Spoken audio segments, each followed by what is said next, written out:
با نام و یاد خدا عرض سلام به بینندگان عزیز و سلام ویژه به والدینی که فرزند شیرخوار دارن. مبحثی که میخوایم در موردش صحبت کنیم درباره مشکلات نوک پستان هست. شاید خیلی از مادرای عزیزی که الان بیننده ما هستن به همچین مشکلی برخوردن و تجربه این رو دارن و میدونن که چقدر دردناک هست و چه مشکلاتی برشون ایجاد میکنه و گاهن موجب قطع شیردهی به طور موقت یا دائم میشه. خیلی اوقات مادرها مشاهده میکنن که نوک پستانشون پوسته شده، اطراف پستانشون قرمز شده و یک وضعیت سفید و پوسته روی پستانشون وجود داره. دوستان، اصولاً این وضعیتی که برای نوک پستان و اطراف پستان یا حاله پستان به وجود میاد به اسم کاندیدیاست که یک عامل قارچیه. بیماری کاندیدیا اصولاً موجب پوسته شدن، قرمز شدن، التهاب و درد نوک پستان و اطرافش میشه. به دلیل اینکه قارچ میتونه خیلی راحت انتقال پیدا بکنه، بنابراین نوزادی که با این پستان ارتباط خواهد داشت و برای مکیدن در واقع خودش آماده میکنه، این قارچ خیلی راحت به دهان نوزاد هم منتقل میشه که خیلی از عوام به اسم برفک میشناسن که اون هم پس عاملش قارچ هست. عاملش رو متوجه شدیم، حالا باید ببینیم چه کاری برای این مادر و برای این نوزاد انجام بدیم که از این وضعیت رها بشن. اصولاً برای درمان پستانی که نوکش دچار عفونت‌های قارچی شده، ما حتما باید از ضد قارچ استفاده بکنیم. پس من به مادرای عزیز توصیه میکنم در صورتی که میتونن حتما به پزشک مراجعه بکنن. براشون پمادهایی در نظر میگیرن که این پمادها رو اصولا وقتی که دور پستانشون میمالن که ضد قارچ هست، 3 روز، 5 روز، 7 روز بعد بستگی به نظر پزشک وسعت اون قارچی که روی پستانشون نشسته دارد که از اینا وقتی استفاده میکنن همزمان با اون هم باید از نیستاتین برای دهان نوزادشون هم استفاده کنن. خب پس اگه یه جمع‌بندی داشته باشیم در مشکلات نوک پستان به دنبال کاندیدیا یا به دنبال در واقع عفونت قارچی، ما حتما باید درمان ضد قارچ برای پستان و درمان ضد قارچ برای نوزادمون که دهانش برفکی شده شروع کنیم و ادامه بدیم. معمولاً برای برفک دهان نوزاد از قطره نیستاتین استفاده می‌کنیم. این قطره حدوداً 1 cc یا 15 قطره بعد از هر شیردهی. مثلا من ساعت 9 صبح به نوزاد خودم شیر دادم، قطره رو کاملا تکون میدم، بعد 15 قطره روی قسمت هایی که کاملا سفید هست و محرزه که قارچی شده میریزم و اجازه میدم که 2 ساعت این در روی دهان نوزاد بمونه و جذب بشه. خب بعضی مادرها سوال میکنن حالا اگه نوزاد من این رو خورد چه کار بکنم؟ مشکل خاصی برای نوزاد ایجاد نمیشه دوستان، اما ما منظورمون و هدفمون هستش که نیستاتین رو روی در واقع قارچ ها و روی برفک بریزیم، جذب مخاطی بشه و بتونیم از شر این عفونت نوزاد رو رها بکنیم. اصولاً روزی 4 بار به مدت 1 هفته تا 2 هفته باید این درمان ادامه داشته باشه. و اگر مادری احساس بکنه که الان برفک دهان نوزادم خوب شده، بعد 2 روز قطعش کنه، مجدد ممکنه که نوزاد ما این برفک رو بگیره. پس طول مدت درمان مهم هست دوستان، نحوه ریختنش مهم هست و درمان پستان هم همزمان مهمه. یه توضیح خیلی کوچولو اینجور در مورد واژن مادر بدم. گاهن پیش میاد که اگر پستان مادری قارچی هست ممکنه واژنش هم دچار قارچ شده باشه که علائمش در واقع میشه سوزش، خارش، قرمزی و در این صورت ما باید واژن مادر رو هم برای درمانش اقدام بکنیم که اون هم باز با نظر پزشک از قطره های کلوتریمازول ضد قارچ برشون استفاده میشه. خب پس ما ممکن هستش که مادرای عزیز یک مثلث داشته باشیم برای این درگیری ها و برای این درمان. مثلث ما پستان مادر هست، دهان نوزاد هست و واژن مادر هست که ما هر 3 رو همزمان درمانش رو شروع میکنیم. اون تعداد روزهایی که لازم هست از این درمان استفاده بکنیم کامل میکنیم و معمولا بعد حد اکثر 2 هفته پیک 2 هفته ما این درمان مؤثر واقع میشه و ما میتونیم ادامه شیردهی رو به طور مناسب تر داشته باشیم. خب مبحث بعد که ممکن هستش باز خیلی از مادرای عزیز ما این رو تجربه کرده باشن، مشکلاتی که برای نوک پستان عارض میشه، نوک پستان فرو رفته هست یا بهش میگن پستان فلت، نیپل فلت بهش میگن.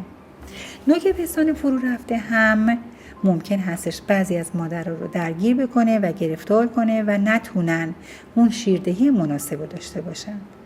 خب خیلی از مادرای عزیز ما مطمئناً در زمان بارداری مراجعه کردن به درمانگاه‌ها و به مشاورین، اونهایی که نوک صاف یا فلت داشتن بهشون گفتن که مرتب باید در واقع این رو چرب بکنن، مرتب باش ور برن و خارجش کنن تا زمانی که زایمان صورت گرفت ما یک نوک مناسبی داشته باشیم. خیلی اوقات هم این جواب نمیده و مادر بعد از اینکه در واقع زایمان کرد باز هم درگیر و گرفتار نوک پستان صاف خودش هست. دوستان اصولا برای اینکه این نوک پستان رو بتونیم از این وضعیت نجات بدیم میتونیم از اقدامات مختلف استفاده کنیم. شاید خیلی از مادرها تجربه کرده باشن که از سرنگ استفاده میکنن، سرنگ رو معمولا وارد نوک پستان میکنن، آسپیره میکنن و میکشن مرتب تا نوک پستان خارج بشه. چربش میکنن، 2 تا انگشتشون رو میگذارن در 2 طرف نوک پستان که من حالا اگر عزیزانمون متوجه باشن اینجا برشون توضیح میدم. خب خیلی از حالا این نوک شما در واقع نبینید، منظور ما از نوک پستان فلت نیست که این قسمت رو برآمدگی رو نداره. خب میتونیم توضیح بدیم به مادرها که 2 انگشتشون رو 2 طرف آرئول یا قسمت قهوه‌ای پستان بگذارن، فشار بدن به سمت داخل و یا اینکه قسمت نوک پستان رو چرب بکنن و این رو با 2 انگشتشون آروم ماساژ بدن به سمت بیرون، یا اینکه از سرنگ‌های استفاده بکنن، سرنگ رو وارد نوک پستان بکنن و بکشن به سمت بیرون یا آسپیره کنن که این نوک خارج بشه. یه وسیله هم هست دوستان شاید شنیده باشید، بهش میگن نیپل شیلد یا محافظ پستان و نوک پستان که اون هم در خیلی از داروخانه ها وجود داره. زمانی که اون رو وارد اطراف نوک پستان میکنیم و مک های مؤثری که نوزاد میزنه موجب میشه که نوک پستان خارج بشه، که حالا با هر کدوم از اینها آشنایی ممکنه داشته باشید و اگر هم نداشته باشید اصولا توی داروخانه‌ها یه همچین ابزاری هست و میتونید ازش استفاده بکنید. خب گاهن پیش میاد که مادر ما دچار نوک پستان زخمی هست یا پستان شقاق داره. خیلی از مادرها شاید این رو تجربه کرده باشن که نوک پستان در قسمت راست، چپ یا گاهن اطرافش دچار زخم‌هایی شده که علتش رو من اگر بخوام خدمتون بگم به دلیل عدم مکیدن‌های مؤثر و عدم گرفتن مناسب پستان توسط نوزاد ایجاد میشه. خب پس اگر مادری دچار مشکلات شقاق و درد نوک پستان هست و ترک‌های نوک پستان هست، من توصیه میکنم که حتما به مشاورین مراجعه بکنن و اونها نگاه میکنن ببینن وضعیت به چه ترتیب هست. اگر لازم هست پوزیشن یا وضعیتی که مادر در حال شیردهی هست رو بررسی میکنن و اگر لازم بود توضیحاتی بهشون خواهند داد که چون در بحث ما پوزیشن ها نمی گنجه من در همین حد فقط خدمت شما توضیح بدم. خب یه جنبندی اگر برای شقاق نوک پستان داشته باشیم، خدمت شما گفتم که علتش ممکنه به دلیل عدم مکیدن‌های مناسب و مؤثر نوزاد باشه. وضعیت یا پوزیشنی که نوزاد گرفته ممکنه مناسب نباشه، نوک پستان نازک میشه و در قسمت‌های دچار شقاق، ترک و حتی خونریزی میشه. خب درمانش رو چه بکنیم؟ برای درمان اصولاً ما میتونیم از پمادهای استفاده کنیم. مثلا یکی از پمادها به نام لالونین هست که این پماد رو میتونیم دور قسمت‌هایی که شقاق داره، قسمت‌هایی که ترک خورده و خونریزی داره بمالیم بعد از هر شیردهی. مثلا من 9 صبح فرزندان رو شیر دادم، کامل شیر خورده، سیر شده، میگذارمش کنار و پمادی رو که حالا خدمت شما گفتم یا هر چیزی که مد نظر پزشک هست رو دورش میمالم. 2 ساعت فرصت دارم که این پماد جذب مخاط بشود. معمولا 3 روز تا 1 هفته اگر پماد رو بخوایم بمالیم ما این شقاق رو درمان خواهیم کرد و در غیر این صورت دیگه مرتب باید مراجعه مجدد بشود ببینیم که مشکل چطور باید حل بشه. بعضی از مادرای عزیز ممکنه سوال بکنن که خب من الان دارم شیر میدم، نوک پستانم خونریزی کرده، اطراف نوک پستانم زخمی هست و خون داره، آیا من به فرزندم با این وضعیت شیر بدهم یا ندهم؟ جواب ما به این سوال مثبته. ما برای اینکه فرزندمون رو بتونیم شیر بدیم، زمانی که پستان دچار مشکلاتی هست و خونریزی کرده میتونیم با یه پارچه تمیز پاکش کنیم و بعد نوزادمون رو در آغوش بگیریم و شیردهی رو ادامه بدیم. زمانی که پماد مالیدیم برای اینکه بخوایم در واقع درمانش رو انجام بدیم، همطور که گفتم خدمتون 2 ساعت بعد ما میتونیم شیردهی مجدد داشته باشیم. عزیزان فراموش نکنید زمانی که میخوایم شیردهی مجدد داشته باشیم پستانی رو که آغشته به اون پماد، حالا هر نوع پمادی که پزشک تجویز کردیم این رو باید با آب ولرم ساده شستشو بدیم. تاکید میکنم که از صابون‌های معطر استفاده نکنید، از الکل و پنبه استفاده نکنید، از آب خیلی داغ استفاده نکنید. پستانی که در واقع این وضعیت براش ایجاد شده بسیار حساس هست و این مواردی که من خدمت شما گفتم که منع مصرف داره ممکنه وضعیت پستان رو وخیم‌تر بکنه. خب مشکل دیگه که ما برای پستان ممکنه داشته باشیم در واقع میشه گفتش که بزرگی پستان هست. بعضی از مادرها پستان بسیار بزرگ دارن و نوک اون پستان بسیار بزرگه، برعکس نوکی که قبلا خدمت شما گفتم. این هم یه مشکل برای مادر ایجاد میکنه.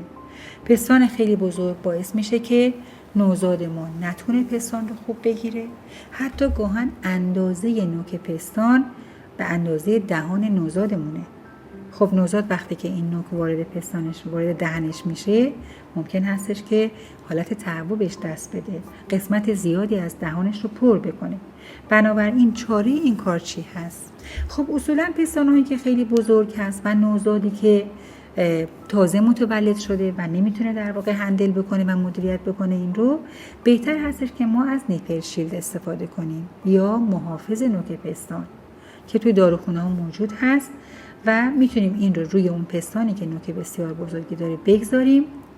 نوزاد تا چند روز از این محافظ پستان استفاده بکنه و یا اینکه اگر این کار رو هم نتونستیم انجام بدیم به هر دلیلی، تا یه چند روزی 2 روز 3 روز تا نوزاد ما بتونه وضعیت بهتری داشته باشه و مکیدن‌های مؤثری داشته باشه و در واقع صورتش بزرگتر بشه و بتونه مک بزنه، میتونیم شیرمون رو بدوشیم که الان در مبحثی که انشاءالله برای شیردوشی خدمت شما خواهم گفت توضیح بیشتری میدم.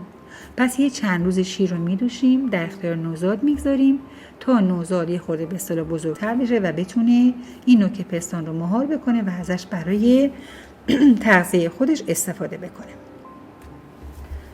خب تقریبا میشه گفت همه مشکلات نوک پستان رو من خدمت شما گفتم. فقط گاهن پیش میاد که مادر دچار مشکلات جدی پستان هست که سرطان پستان ممکنه باشه. در این صورت نوک پستان این مادرها ممکن هستش که حالت پرتقالی به خودش بگیره، ترک ترک و رگ رگی باشه و نوزاد از این پستان نمیتونه شیر دریافت کنه. اگر مادری، اینجا یه توصیه جدا از سایر مباحث میکنم خدمت شما، موقع بررسی پستانش متوجه بشه که نوک پستانش عادی نیست و مشکلاتی رو به هم زده، از جمله این که ممکن هستش حالت شقاق پرتقالی داشته باشه، در این صورت حتما به پزشک مراجعه میکنه، یا پزشک زنان یا پزشک جراح. یه معاینه توسط این عزیزان برشون صورت میگیره که مطمئن بشیم مشکل جدی نیست و در غیر این صورت حتما باید درمانش رو شروع بکنه که بتونه بعد به نوزاد خودش شیرش رو عرضه کنه.